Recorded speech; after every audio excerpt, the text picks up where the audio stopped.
in high definition from KGMB and KHNL. This is your source for breaking news in the morning. Hawaii News Now Sunrise. We are honoring our veterans on this Veterans Day, coming to you live from the Pacific Aviation Museum, Pearl Harbor. Some amazing stories to tell, not only of our veterans, but also inside this museum itself. Yeah, this building, which is Hangar 37 and then Hangar 79, which comprised the museum, both withstood the attack on December 7, 1941. And you can see strafing marks in the runway that's just outside. And they are both filled to the brim with history, not only of World War II and December 7, but also from the Cold War through the Vietnam War with jets and choppers and planes. It's a fascinating place. And that damage wasn't just here. Billy and I visited Kaneohe Bay, and the Marine Corps station also took bombing on that same day, including a hangar which is not only still standing, but still in active use. So we will continue our broadcast from the Pacific Aviation Museum in celebration of Veterans Day. Thank you again for your service. Let's talk weather for this holiday. Many taking the day off to get outside, and there will be some sunshine, but it'll be mixed in with some showers. Certainly breezy. The small craft advisory remains in effect because of those strong winds. You can see the seas will be 6, 8, 14 feet perhaps in spots. Certainly in the channels, the winds will be strongest. The high surf advisory continues for east-facing shores because of those strong trades, and we got a little bit of action down on the south side at 3 to 5. So sunshine, some showers, some strong trades. Afternoon highs will range from the low to the upper 80s. Let's check on that traffic. Here is Lacey Denise. Good morning, Dan. Cook 81 eastbound, very mellow traffic conditions from Makakilo all the way into the Aiea corridor. No accidents, no stalls. Very easy commute as you make your way into or downtown Honolulu. Fort View Road out of Eva Beach. We're normally backed up to Geiger Road from now, but we have very nice, easygoing traffic conditions from Kolowaka all the way up toward the freeway. Farrington Highway through Waipahu, we have clear conditions from Leoku through Paiva, just like it is over on Kamehameha Highway through Pro City, from Acacia Road through Honomanu Street. Coming across the Ko'olau, very slick roads on both the Pali and Likelike highways, even in some of the downtown Honolulu spots as well, but very mellow traffic conditions. That's a look at your traffic. Let's send it back to the desk.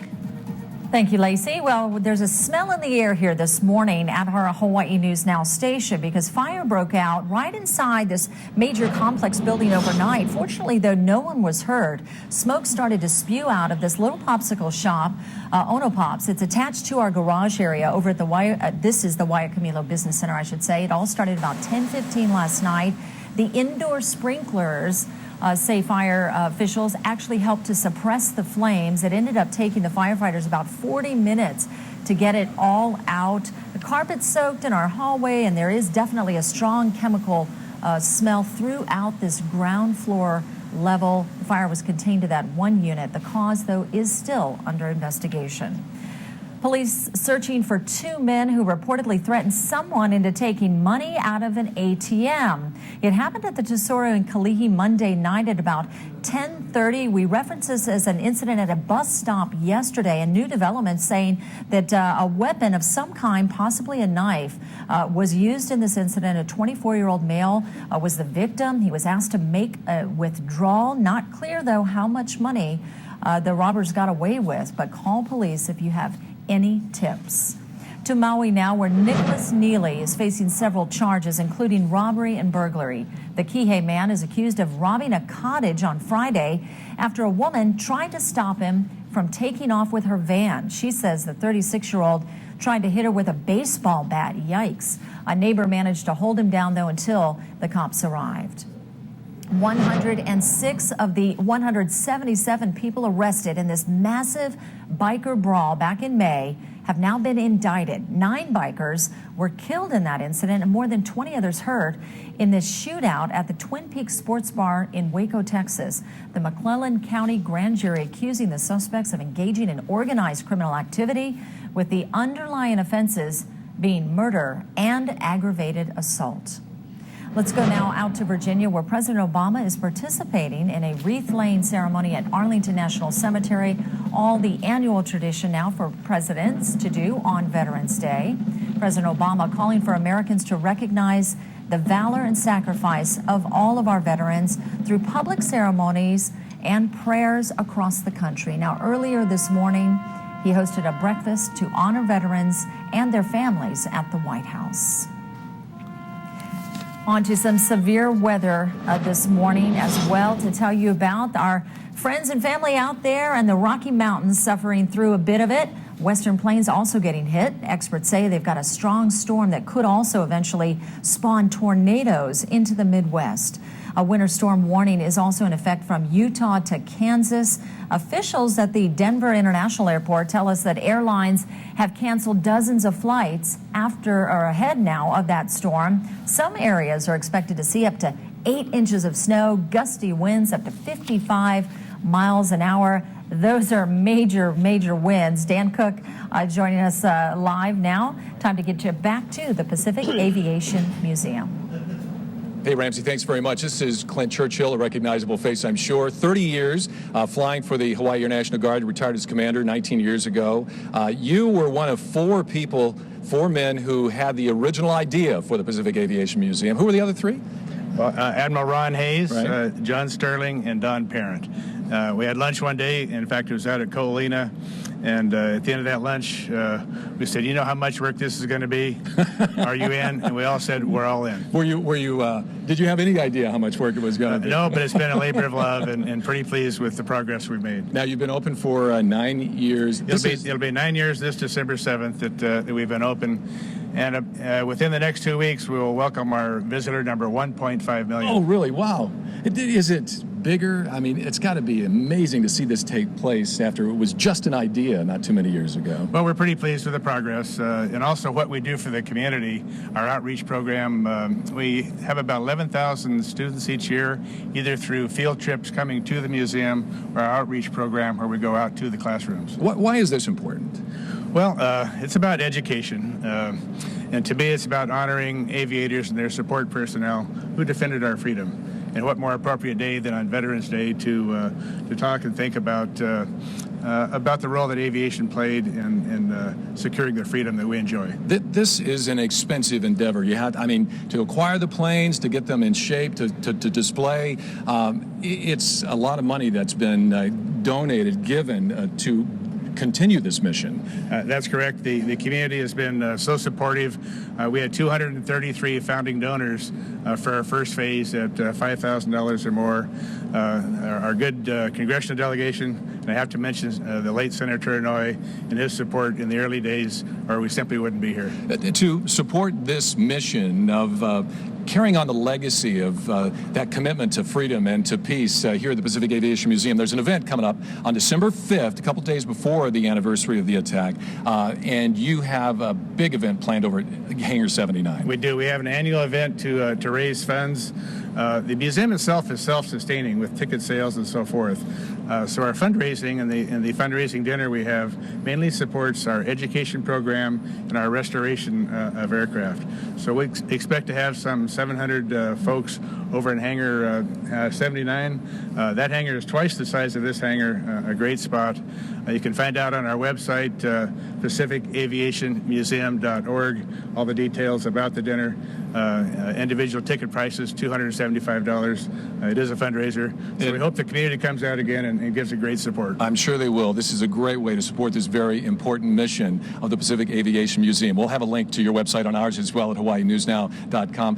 Clint Churchill, one of the founding fathers of the Pacific Aviation Museum. Thanks for getting up so early this morning and coming and seeing us. Thank you for coming out, Dan. Veterans Day. We continue to say thank you to those who have served, who are serving now here and around the world. We'll be back. I'm really grateful for veterans. They protect us. They do so much for us. I can't say enough. I'm very grateful.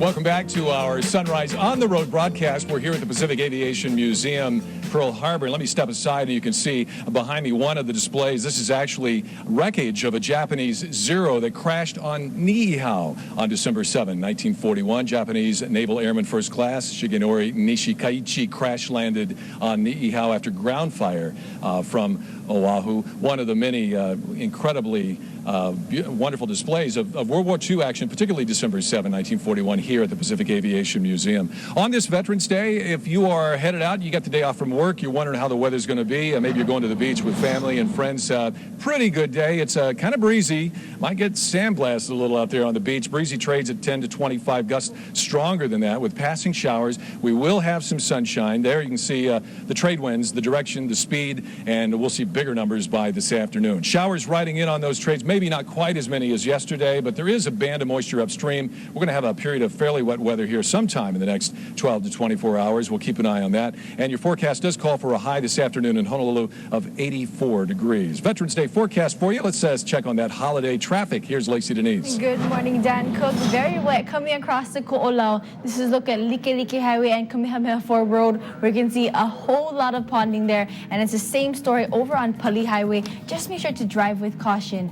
Kalanianaole Highway, townbound, light traffic conditions from Keahole through Ainakoa. And once you get into the H1, nice traffic conditions through the Kaimuki stretch to the University of Hawaii Manoa. Downtown Honolulu, very light traffic conditions here as well from the Middle Street merge to the Punahou exit. Out on the west side, H1 eastbound, easygoing traffic conditions from Kunia through the H1, H2 merge, just like it is coming up and out of Ewa Beach. That's a look at your traffic. Let's send it back to Howard Dykes. Hey, thanks, Lacey. We're back here at the museum on Ford Island. Now, we've been talking a lot about veteran health care issues in past months and actually for more than a year. And among the many issues is whether we're doing all we can for each individual issue that veterans have. Jeff Conroy has ALS, what we used to call Lou Gehrig's disease. And is it really true that military, for one reason or another, are more prone to get it? They are. After Desert Storm through the 2000s, a lot of studies were done, and they don't know the cause, but if you served in the military, you're twice as likely to get it than anybody else in the population. Now, this is a disease that afflicts nerves and does so gradually and sometimes unpredictably, which makes it really important that the support systems for people who have it don't put up any unnatural bureaucratic barriers to getting care and getting help. Correct. Now, how many people do you know of who are veterans have it here in the islands? In the islands, there's about 10 veterans that are known. There's probably some other veterans statistically that are going through the process of being diagnosed. And they're not all on Oahu? They're not all on Oahu. I think there's a couple on the Big Island, a couple on Maui, a couple on Kauai, and a handful here. You must have been pleased when Congress recently passed a measure to make it easier for people on neighbor islands to come to Honolulu for care. Definitely. It's hard enough, but for those on outer islands, just to get to Oahu, to the VA or for health care, it's difficult. Yeah, in California, particularly in Los Angeles, where there are a lot more people who have ALS, it's my understanding that they're sort of ahead of us on finding a way that somebody can go to one place and get all the assistance needed. Correct. So the ALS Association is in the process of standing up 2 multidisciplinary clinics here in Hawaii for people in the islands to travel to Honolulu instead of having to pay out of pocket to go to San Diego, San Francisco, Rochester, Minnesota, etc. So in the coming year, it should be a lot easier for people with ALS to get the health care they need in the islands. You know, the thing that strikes me about this is that everything we could say about the need to make it easier for an ALS patient to get all this totally applies to everybody with any major illness. It's like what we think of to do the right thing for an ALS veteran will then be adaptable in a lot of other healthcare situations. Very true. I mean, veterans are a small population. Statistically in Hawaii, there's about 80 people that have it, but we only know of about 40 right now. So getting access to health care makes people live longer. Is there a place people can go for more information if we've whetted their appetite to learn more? Sure. The ALS Association Golden West chapter is probably a great place to start. Lots of information on the ALS website, so I would probably start there. If you're hearing this on the radio or otherwise distracted, we'll put this on the website later so that you can review on HawaiiNewsNow.com. And we'll have more sunrise for you in a moment. I'd like to thank my father, Lieutenant Colonel Alan T. Miller, who served for over 30 years in the USAF, in World War II, Korea, Vietnam, and he just passed at age 95 this past year. So thanks to him and to all the vets.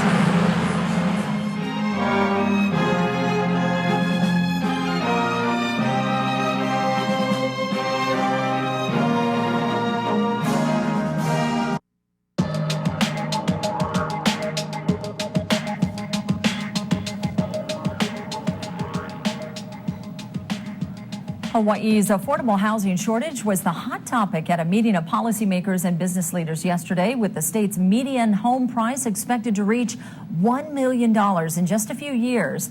Experts say the government can actually help ease that crunch by reducing regulations. It raises the cost of a project. It takes the time to when that project comes to fruition and moves it way out into the future. This is the type of uncertainty that developers don't like, and so we're seeing fewer projects being proposed. The ones that are proposed are taking a long time. Experts believe Honolulu's future rail line has the potential to spur affordable and even workforce housing near stations. About 130,000 kids' straw tumblers are now being recalled due to the risk of ingesting small pieces of the drinking straw. 8 different styles of those tumblers have been sold across different stores nationwide, including Target, all through the months of May through September. So check your cabinets there. Consumers should stop using the product and contact Ignite USA for a full refund. And guess what, shoppers? Hawaii's first Bloomingdale's opens tomorrow at the Ala Moana Center. The high-end clothing store is spread out over 3 different levels. They've got a total of 165,000 square feet of space. They've got women's, men's, and children's sections. There's even a restaurant inside. The Eva wing of the Ala Moana Center also set to open tomorrow. It's going to be a very busy day out there. Howard, of course, will be live all morning long. He'll start at 5 a.m. And all of this in advance of the big Black Friday shopping season. Let's get back out to the Pacific Aviation Museum with Dan Cook. Good morning. Good morning. This bright yellow plane behind me, a biplane, is called, it's a Boeing Stearman. This was the primary training plane for pilots in World War II era. And in fact, this very plane was the training plane for George H.W. Bush, Bush 1, when he was training to be a Navy pilot in December of 1942. Very antiquated, even at that point in time. Very, electrical. I mean, they communicated just by almost yelling at each other, but it certainly did its job and trained so many pilots for World War II, including Bush 1. Let's check the weather for this Veterans Day 2015. 82 to 88. That's going to be our range of highs. Most spots we'll see some sunshine mixed in with some showers, and certainly breezy day today. 10 to 25 plus on those winds. There you can see what they're doing at this moment across our state. Some single digits still, double digits will be 20s and 30s in some spots. It's that spot like in the channels or in coming around buildings or mountains. That's where the winds will be strongest today. Temperatures across our state, and here's the week ahead. You can see that breezy trade winds are pretty much all the way through that 7-day forecast, but they'll start to ease a bit as we get into the weekend, where we'll hopefully have a little more sunshine for some fun outside. Let's get back to the studio. Check on that traffic. Here's Lacey Denise. Traffic looking very nice this morning, Dan. Coming in from the west side, H1 eastbound, we have wide open conditions from Makakilo into the Aiea corridor. Fort Weaver Road out of Eva Beach, very nice here as well from Geiger Road up toward the freeway. That's a look at your traffic. You're watching Hawaii News Now Sunrise. We'll be right back.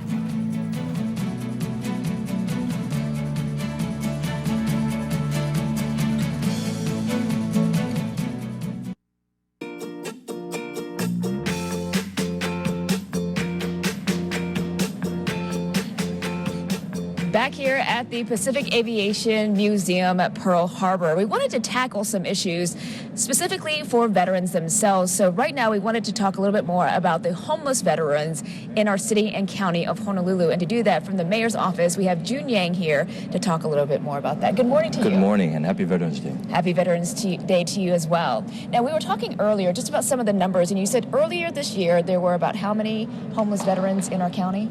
We started this year in January about 467 from our point-in-time count. It's an annual count that we do across our island for all the homeless individuals in our community. And we found that out of all of our homeless individuals, we have about 467 homeless veterans. There are various efforts and programs, I know, in trying to get them into housing, and you've seen actually some success in your Heroes Housing Heroes program. Tell me what that is and how it's been working so far. So the mayor signed on to the Mayor's Challenge, a national initiative from the Department of Housing and Urban Development. It's called the Mayor's Challenge, and here we've called it locally Heroes Housing Heroes. And through that effort since January up until about November 3rd, we know that we've housed 227 veterans in our permanent housing program. So right now, part of the challenge is just to get the word out there so that if you are homeless or on the verge of homelessness, there are programs for you. And then also, you wanted to kind of educate landlords as well, that there is money available and it's steady rent. Absolutely.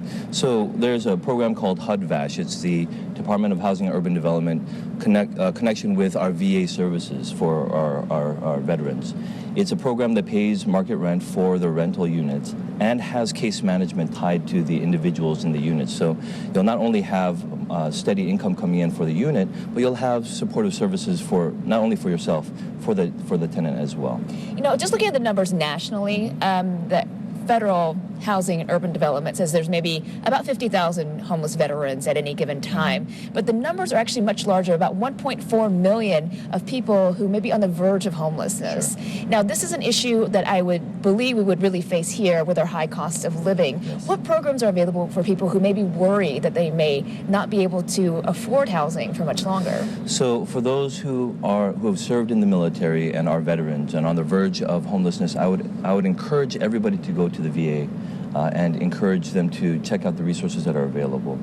Some of the resources that we have in our community is called supportive services for veterans and their families.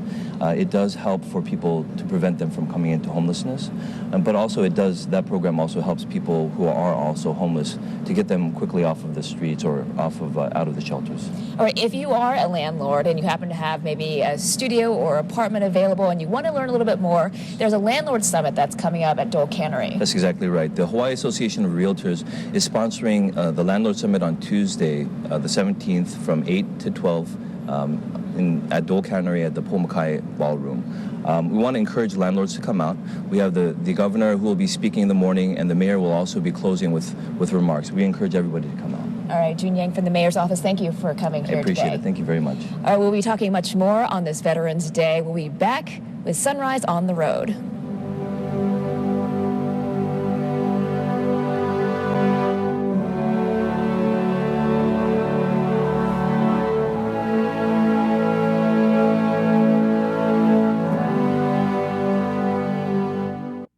High definition from KGMB and KHNL. This is your source for breaking news in the morning. Hawaii News Now Sunrise. All right, welcome back. Should we talk about the Doolittle raid? Yes, please. The Doolittle raid. All right, since it's right behind us, we have the B-25. So after the bombings in Pearl Harbor, 1942, the U.S. decides to conduct some attacks on the Japanese capital. So they take 16 B-25s, like the one you see right behind us. They put them on a carrier because of the distance. So on the way out towards Japan, about 200 miles before they were set to launch, the carrier is sunk. They're still able to get off those planes and still make the attack on the Japanese capital. They did say, though, it was minimal as far as the damage was concerned, but they said it went a long way as far as damaging the Japanese psyche. Well, that would be the first time that they would actually touch the capital and the homeland of Japan, right. And that unnerved a lot of people. When I brought my mother-in-law and my son here to take in the museum here, my mother-in-law suddenly kind of backtracked a little bit as she saw the plane behind us, because she says, and she told my son in Japanese, and I says, "What is Nana saying?" And my son said, "That's the type of plane that was shooting at her as she was walking down the road, and her friends were diving into the bushes." So she really, for her, that's a part of living history that's there and that she's able to see up close. You know, by this time, it's a memory she can pass on to my son, and there are all kinds of other memories and things that my son is learning. But it's neat when you can learn that from a family member firsthand. Yeah, great history, great stories here. It's Veterans Day, and we say thank you to all who have served or or are serving right now here and around the world. Let's check the weather for this holiday for many. I know that you may have the day off. You're getting up wondering if the beach is going to be a good place to be. Well, it's going to be a bit breezy, certainly. And if you're heading out on the ocean, a small craft advisory in effect because of the strong winds. Channels especially will see the stronger winds blowing. And the easterlies are kicking up the east side surf. That is very dangerous. Please do not go down to that rocky shoreline. If you see a visitor doing that, please advise them how dangerous that is. We have lost way too many people over there on those east shore coastlines because of the big surf. There's your day. Showers, certainly, some sun. We're hoping highs in the low to upper 80s, depending upon where you are. If you're heading in on this holiday, sorry about that. Let's check on the traffic and see if it's moving. Lacey, how's it look? Well, if you're heading into town for work this morning, you should have no problem making your way into any downtown areas. The only thing you'll have to be up against is some slick road conditions. This is a look at the H1 freeway right near the Ward overpass. You can see we're moving at freeway speed all the way back into the Middle Street merge, in fact. Coming across the Ko'olau, some slick roads on both the Pali and Likelike Highway, but all routes looking good as you make your way in toward downtown Honolulu. Out on the east side, Kalaniano'ole Highway, very easy breezy conditions from Keohole all the way through Ainakoa. And once you reach the H1, nice through the Kaimuki corridor. If you're heading in toward downtown Honolulu, here's a look at some of your drive times. From Kunia, about 30 minutes, Pearl City, 25 minutes, and Kaimuki, 15 minutes. That's a look at your traffic. Let's send it back to Ramsey. Thank you, Lacey. A Las Vegas coroner confirming this morning that a Hawaii woman suffocated in a cryotherapy chamber. Chelsea Ake's body was found frozen last month at a spa where she worked. The 24-year-old's death was ruled accidental. The death has drawn a lot of attention to the unregulated, unproven treatments of cryotherapy.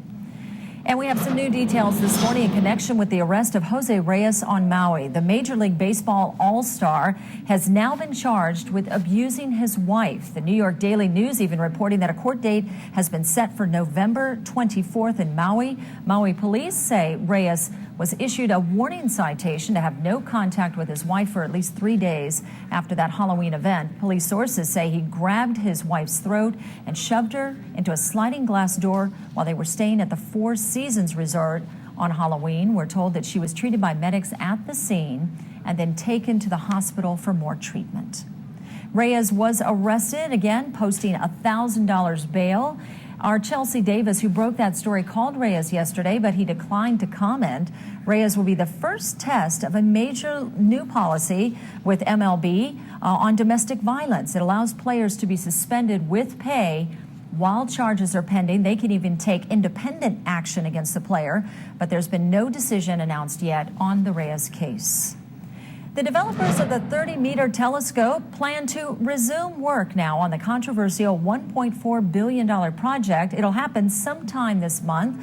Officials haven't released a specific date yet, but we are told a small crew of local workers will travel to the Mauna Kea site to start preparing. Protesters tell us that they will be ready to restart their demonstrations when that happens.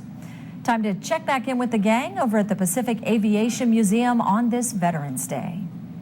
Let's do that. All right, thanks a lot, Rams. I'm here with Kate Hansen-Schmidt, Nursing Director for the VA Pacific Islands Healthcare System. Kate, let's talk about this because that's the big thing. Everybody talks about the backlog. Nationally, we're down to, I think they said 76,000. That's down a lot, though, from about 600,000 a little while ago. Where are we locally? Actually, we're doing very, very well. The VA, when we first had the crisis back in November last year, we were over 100 days to get a new veteran in for services. And now I'm very proud to say that we're less than 30 days to get a new veteran in. We have some national incentives and also local programs that are going on in order to get this access even better, working on it every day. This weekend, actually, November the 14th, we're going to have an access stand down, and that's going to be done at the VA's nationwide.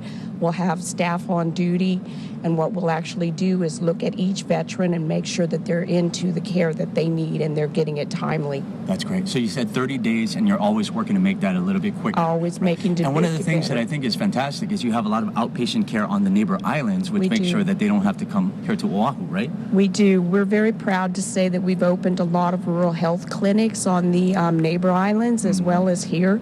We send teams out to access these veterans who normally wouldn't be able to come into the VA and get care, and we're reaching them on as far away as Guam. Wow. And American Samoa, right? Yes, Yeah. American Samoa. You got to see it out there. I did. I went to one of the clinics in American Samoa, and it was just way out there, but it's great. Yeah. We see the veterans. We take care of them right there. Yeah, and I don't think a lot of people, or I think a lot of people do, but not everybody understands and gets a full grasp of what these veterans have to deal with when they come back. When we talk about PTSD, we talk about ALS, you see that firsthand. How disturbing is it? And just, and to put a positive spin on it, just how can we help these people get back on their feet? Well, I think that the important thing is that VA does a very, very good job in treating these service-related conditions, PTSD, ALS. We do a very good job. And so getting them into these services is very important. And then for the public just to say, thank you for your service. Thank you for what you've given to the United States. That's an important thing that we sometimes forget to do. Yeah.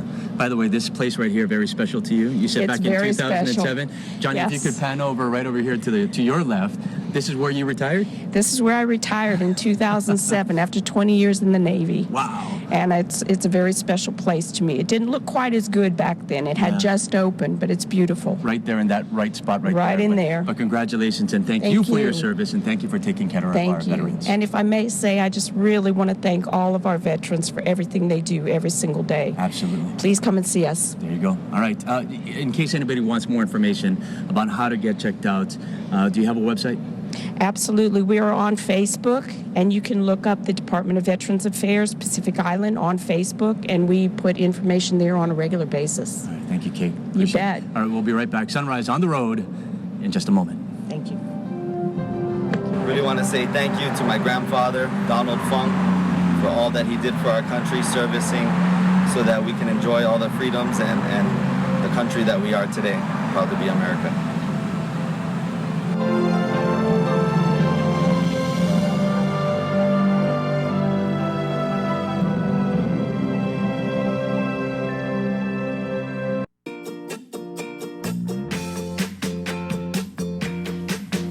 Welcome back to our Veterans Day on the road broadcast here at the Pacific Aviation Museum, Pearl Harbor. Behind me is the hangar that we were just in, and behind Ben, our photographer, is a hangar we'll be visiting in a few minutes. This is Clayton Churchill, who's one of the founding fathers of this museum. Talk about these planes that are here in between. Well, the behind us is the F-5 Freedom Fighter, painted in the colors of the Republic of Korea. Next is the A-3, the largest aircraft to fly off naval aircraft carrier. Then the F-14 Tomcat, of course, made famous in the movie Top Gun. Next, the F-86E, which flew in the Hawaii Air National Guard here from about 1956 to 61. And the last plane is near and dear to my heart. The first plane I flew when we moved here to Hawaii 46 years ago, the F-102. The Deuce flew from 1961 to 1977 in the Hawaii Air National Guard. Clayton Churchill was 30 years with the Air National Guard. You ended your career as commander, right? I sure did, yes. Yeah. Thanks for being with us this morning. Let's talk quickly about the weather. We've got more, of course, coming from our Veterans Day broadcast here at the Pacific Aviation Museum. The day today, this holiday, should be pretty nice. Breezy, trade wind weather day, showers and sunshine. Leeward coast, your best bet for blue sky. Highs will be in the low to upper 80s, depending upon where you are. If you're jumping in the car, you got to work today. Let's check on the commute. Here's Lacey Denise. Thank you very much, Dan. If you have to work today, no problem making your way into or downtown Honolulu. Coming across the Ko'olau, light traffic conditions on both the Likelike and Pali highways. Downtown Honolulu also quiet as well. All of your alternate routes wide open. That's a look at your traffic. Let's send it back to the desk. Thank you so much, Lacey. Well, U.S. Soccer's recommendation to ban headers now for players 10 and under could have a big effect on how your kids are playing soccer. For kids 11 to 13, the recommendation is to now limit heading during practices. The decision has been made based on medical advice and after settling a concussion lawsuit. At this point, though, we remind you it's just a recommendation, not a mandate.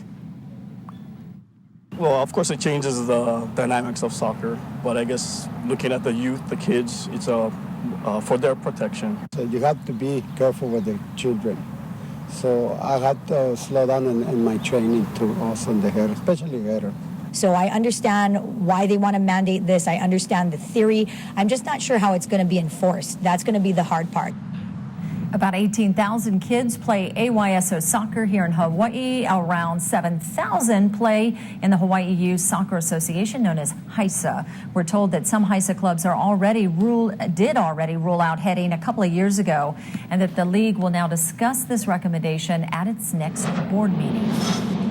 Mother Nature bringing ice and snow to northern Arizona. Look at Flagstaff. Drivers on the highway there getting severe weather with visibility dropping down to zero as the winds revved up that heavy snow.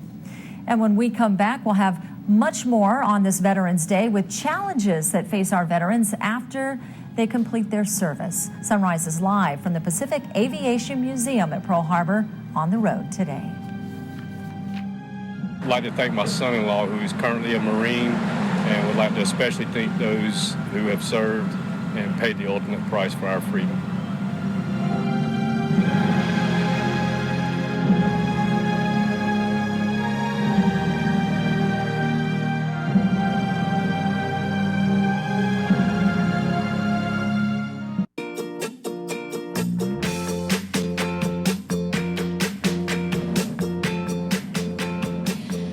We have an incredible woman to introduce you to today. She is retired Lieutenant Colonel Heidi McKenna Schmidt, who served 21 and a half years in the Marines. She's also done 11 Ironman triathlons. I mean, can you believe this woman is incredible? Good morning to you, Thank Heidi. you, Grace. Thanks for being on our show. Thank you very much. Thank you for having me. I'm glad you had some time out of your running and your cycling and your swimming to be here with us. Thank you. Thank you. It's off season. Okay, good to know. You know, we wanted to highlight, obviously, veterans on this Veterans Day, and we were talking a little bit about women serving as a Marine, 21 and a half years. Is that a path that you would still recommend to women today after your experience? Most definitely. Even more today because the opportunities have changed so much. I mean, more of my peers now are in command and in billets that they've never been able to hold before. So definitely, it's a great opportunity now for women. There have to be some challenges, though, in your experience of being a woman. Did you feel like you had more to prove? Yes, very much so, especially even coming in 93. I started officer candidate school with 72 females, and we graduated with 18 females. And then you come in, and as a second lieutenant in Camp Lejeune, North Carolina, I was usually the only female for meetings or even just in my command. We had a few. And when I would see like a female captain or a female major, I just wanted to shake her hand and talk to her because I was like, wow, there's a female major. Is that tough psychologically to be the only female that often? Yes and no. I mean, I guess it's your own mindset and how you look at it, and I liked being there, and not that I always wanted to prove something, but I liked the challenge.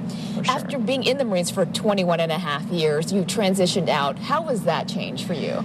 For me, it was fairly easy because I knew I wanted to take a little break. I knew I wanted to take 6 months off, and I was very lucky to have that opportunity. Most people who are transitioning have the pressure of finding a job, support their families, and so forth. I knew, and I kind of planned it accordingly that I could take 6 months off. I do work now. It is a little more part-time, so I can train and not have to get up at 4:30 in the morning to go for a run. So there's the benefits of it now. I know Dan Cook actually did the Ironman at one time, many, many moons ago. So we commend you on that. Thank you. Thank you. So, and just talking, is there any maybe life lesson that you'd like to share with people out there who are maybe thinking about going into the military, man or woman? Just the opportunities are incredible. I mean, I came from a small town, in upstate New York, and the military wasn't even something. I wanted to be DEA or FBI, and here I come in, and I had just the opportunities to make real-world decisions, to hold billets and travel the world, I think, and just meet incredible people and friends that I've had for a lifetime.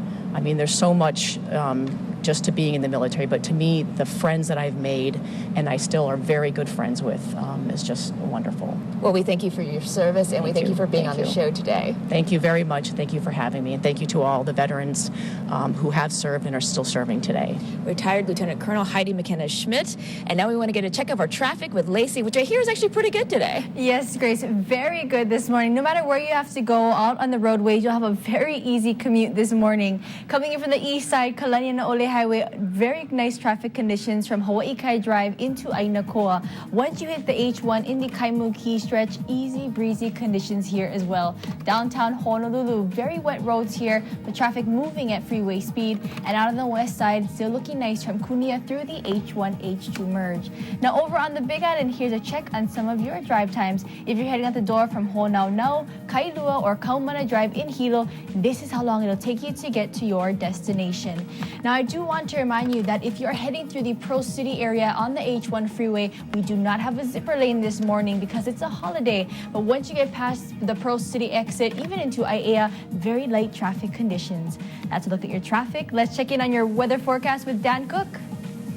Well, you can see the weather right behind that orange and white control tower, which actually, Clint Churchill, wasn't operational during the attack in December 7, 1941. The tower itself was actually under construction. The lower tower was working. It's actually a water tower for additional water pressure for the island, but the cab on top was not completed until April of 1942. All right, quickly, that's going to be a part of the museum and accessible by visitors when? Well, hopefully in the next year and a half, we'll complete the restoration of the operations building and the elevator to be able to get to the top of the tower. Pacific Aviation Museum of Pearl Harbor just growing and growing. Let's take a look at the weather on this Veterans Day 2015. Breezy, some sunshine, showers mixed in, highs ranging from the low to the upper 80s across our state. All right, that's a quick look at your traffic and weather right here on Sunrise. We're going to take a break and be back with more of our Veterans Day broadcasts in just a moment.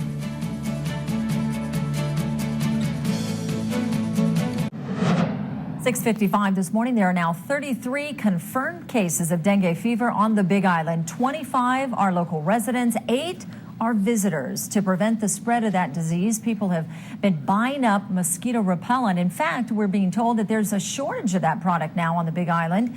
Yesterday, crews focused their mosquito spraying in the area of Naalehu. They're also going door to door now to find people with any symptoms. 3 men have been indicted in the biggest theft ever of customer financial information. Federal prosecutors say that they hacked into J.P. Morgan Chase, Dow Jones, Scottrade, and several other financial institutions. The men allegedly took personal information from more than 100 million customers. Unbelievable. Time to get back out to the Pacific Aviation Museum at Pearl Harbor on this Veterans Day. There's Howard's seat right there. He's deep in conversation. Yeah. We've had a lot of interesting guests on today. There he is. There he is. I was over looking at the planes. There are a lot of planes in the neighborhood. Hey, we do want to mention some of our family members that have been veterans that have seen action. My uncle I'm named after him, Kealoha Bakleon, and he served in the United States Marine Corps until he retired, but all of his children, my cousins, my baby cousin served in Baghdad a couple of years ago. Then I have got another cousin who served in the Air Force, another cousin who served in the Army. So we say thank you to our family members that have served. Yeah, I have a great uncle, Seizun Uehara, who actually was part of the 442nd Regimental Combat Team. But getting many details out of him was like pulling teeth. I don't even have any pictures because he didn't like pictures. Yeah. But you talk to those guys, and that's very much what they were. They were Nisei warriors, and they didn't want to talk about what they did. But obviously, they sacrificed a lot, and they're a big part of Hawaii's history. Absolutely. And the nation's. Yeah. Hey, a shout out to Ken DeHoff, who's the executive director here. He's actually in Dubuque being honored there, his name being put on a Bell H-1 Cobra helicopter, which is what he flew in Vietnam. Wow. Yeah. We'll have much more with Sunrise on the Road on this Veterans Day. We hope you'll stay with us here on KGMB. In high definition from KGMB, this is your source for breaking news in the morning. Hawaii News Now Sunrise. A little bit of a venue change here today on Veterans Day. We were supposed to be broadcasting from Marine Corps Base Hawaii, but because of the weather, we're here. Either way, the sentiment is the same. It is Veterans Day, and we want to say thank you to all the veterans now and the people that have come before and paid the ultimate sacrifice for our country and making this such a great place to live. Yeah, the vets, of course, but their families as well, who have sacrificed so much. And we've done a lot of interviews, and also Billy and I did reports from Marine Corps Base Hawaii. And if you missed any of this, you'll be able to look at it later on our website, Hawaii News Now. We're also going to talk a little bit about the history of the place that we're in here, the Pacific Aviation Museum. There are a couple of ghost stories that we're learning about this morning, and I think you'll be interested to learn about these. It might involve someone that is right over Grayson Howard's shoulder at this moment. Ooh, the sailor? Mm-hmm. I see him. What's his name? Kramer. Yes. Kramer. They call him. I don't know if The you should world be saying famous his Kramer. name. Yes. And I'll be heading into what Clint Churchill calls the attic, which is Hangar 79, where there's an incredible amount of aircraft from the Vietnam War, Korea War. So we will be there in a couple of minutes. Let's check the weather on this holiday, Veterans Day in 2015, and it's going to be breezy, no question about that. The small craft advisory continues and has been extended because of the expected continuation of those trade winds in the 15 to 25 category. The waves kicking up on the east side because of those strong trades. 6 to 8, just barely big enough to trigger that high surf advisory. We've got some action on the south side as well at 3 to 5 today. A breezy trade wind weather day, some sunshine. Yeah, leeward coast, your best bet for blue sky, but some passing showers off and on throughout the day. Highs ranging from the low to the upper 80s, depending upon where you are. If you're heading into town to work on this holiday Wednesday, let's check the traffic. Here's Lacey Denise. Good morning, Dan and Cook. Just like you had mentioned, those passing showers, we're seeing that coming across the Ko'olau. Just a fresh batch of raindrops coming through Pali Highway, but mellow traffic conditions here, just like it is over on Like Highway. If you're heading into town from the east side, Kalania na Ole Highway, light traffic conditions from Kehole through Ainakoa. Downtown Honolulu, easy-going traffic conditions from the Middle Street merge to the Punahou exit. Out on the west side, we're cleared out from Kunia through the H1, H2 merge. Now, if you're heading into town from Maui, if you're heading from Kihei, Kahului, or even Pukalani, this is how long it'll take you to get to your destination. Now, to look at your traffic, let's send it back to the desk.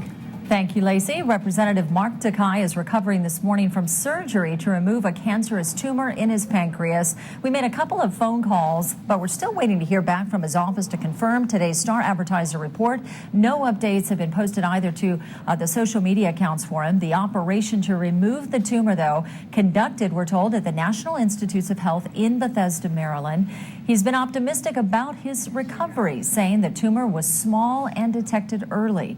The 48-year-old had tests done after experiencing some stomach pain. Takai currently serves in the Hawaii Army National Guard as a lieutenant colonel. And in two debates on the Fox Business Network, the top 12 Republican presidential candidates took the stage in Milwaukee, Wisconsin. The top 8 facing off in prime time, with national polls putting Ben Carson and Donald Trump in the lead. The candidates pitched their plans for stimulating the economy and reducing taxes. Trump's plan to build a wall with Mexico and deport 11 million undocumented immigrants drew some sharp criticism. We are a country of laws. We need borders. It's a silly argument. It's not an adult argument. It makes no sense. If Republicans join Democrats as the party of amnesty, we will lose. Both Trump and Carson said they would not raise the minimum wage. The next debate set for December 15th in Nevada. Investigators are still trying to figure out what caused that private jet to crash into an apartment complex in Akron, Ohio. Officials say all 9 people on board died. The impact destroyed a building, even shook homes several blocks away. Witnesses say the Hawker jet literally just fell out of the sky. No one on the ground, though, was hurt. The United Nations has now struck a major deal to allow airplanes to be tracked by satellite. Delegates meeting in Geneva agreed to dedicate a part of the radio spectrum to a global flight tracking system. The disappearance of Malaysian Airlines flight MH370 in March last year prompted this change. Currently, planes are only tracked from the ground. It's 7:04 on this Veterans Day. Time to get back to the Pacific Aviation Museum at Pearl Harbor. Thank you very much, Ramsey. Colonel Sean Killeen assumed command of the Marine Corps base Kaneohe just this May. Huge responsibility, Colonel, but it's been a good one. It's been a great responsibility, great ride, incredible people, an amazing community. We had a little incident back in May with the loss of a V-22, and the local community, the way they responded immediately by jumping the fence and helping Marines, and then the follow-on support, it's humbling. Okay, I wasn't going to go there until later, but since you mentioned the V-22, there's always concern because of what happened back in May. Two Marines were killed there, but there's been a number of instances. Are these vehicles safe, and are there plans to withdraw these vehicles from here in Hawaii? So we're going to have 2 squadrons coming in, and it is the safest aircraft introduced into the Marine Corps inventory. So anytime you introduce a new airframe that has problems, we work it out. But these were not mechanical problems. It was I can't go into the details. Right. But it was a very dusty zone. But I also heard anytime there is a problem, there's an accident, incident, fatality, whatever, the project is shut down completely and you investigate. Is that the case? That was early in the program we would do that, Right. but now we do an investigation. You get some initial indicators, and then if you find out it's pilot error or something like that, then the rest of the aircraft are cleared to fly. Okay. How many Marines do we have here in Hawaii? Well, we have a little over 9,000 on K-Bay, and then we have another 2,000 sailors that also operate out of K-Bay. Is that expected to change? They're always talking about taking away troops from Hawaii. Well, we're shifting to the Pacific, so Right. we're actually bringing in 2 V-22 squadrons with about 500 people per squadron, and then we have some other units that'll be rolling in later on, and over the next 10 years, you should see an increase in the number of Marines in the Pacific Islands. I would imagine within the federal government themselves, they understand that this is a key role, a key spot, considering what could and could not happen in Asia. I don't know how much you want to talk about that. Absolutely. Hawaii's always been a key strategic position in the Pacific. He who owns Hawaii owns the Pacific. So this is an amazing location. And you just look at a map, and it's very obvious. Yeah. On a personal level, Colonel, you've been here before, so you've come back and forth between Hawaii and something that happened back in 1992, Hurricane Iniki, you responded. Yes. So I was here from 1990 through 1995 as a helicopter pilot. And we got aboard the USS Bellawood, and we followed Hurricane Iniki. And when it hit Kauai the next morning when the sun rose, we were out there shuttling supplies ashore, and we had one of the co-workers who's now a civilian, Mr. Bob Lottie, who's in charge of the engineering effort. It was absolutely incredible, the amount of devastation, but being able to arrive and lend a helping hand, that's what it's all about. Yeah. You know, Colonel, the responsibilities that you have, the rest of us can't even fathom. But what is your goal mainly as for your Marines out there at K-Bay? What do you want to do? So for my Marines, first and foremost, it's the training. Yeah. I have to make sure they're prepared for anything that arises because we are the 911 force. We go anywhere in the world at a moment's notice. And the Marines from here will end up in places such as Afghanistan or Iraq or Africa. We have them flowing all over the world, and I have to make sure they're properly trained. But then also, while they're here, that I provide a safe environment for them and also incredible support so they can enjoy this postcard that you call Hawaii. It is gorgeous. It is gorgeous out there. You know, for the average person, I don't think we'll ever really understand the sacrifices that our service members make. What would you like from the general public for the veterans on this Veterans Day? So we have an incredible amount of support from the general public on a daily basis. They send care packages to us overseas, but sometimes when you're just walking down the street and somebody comes up and says, "Hey, thank you for what you're doing," it just stops you in your tracks. It is humbling, and it keeps you going. Right. That's something for us to keep in mind. Colonel, thanks for coming in. We appreciate it. Thank you so much. Have a great day. We'll be right back. Happy Veterans Day. You're watching Sunrise on Hawaii News Now. Awesome.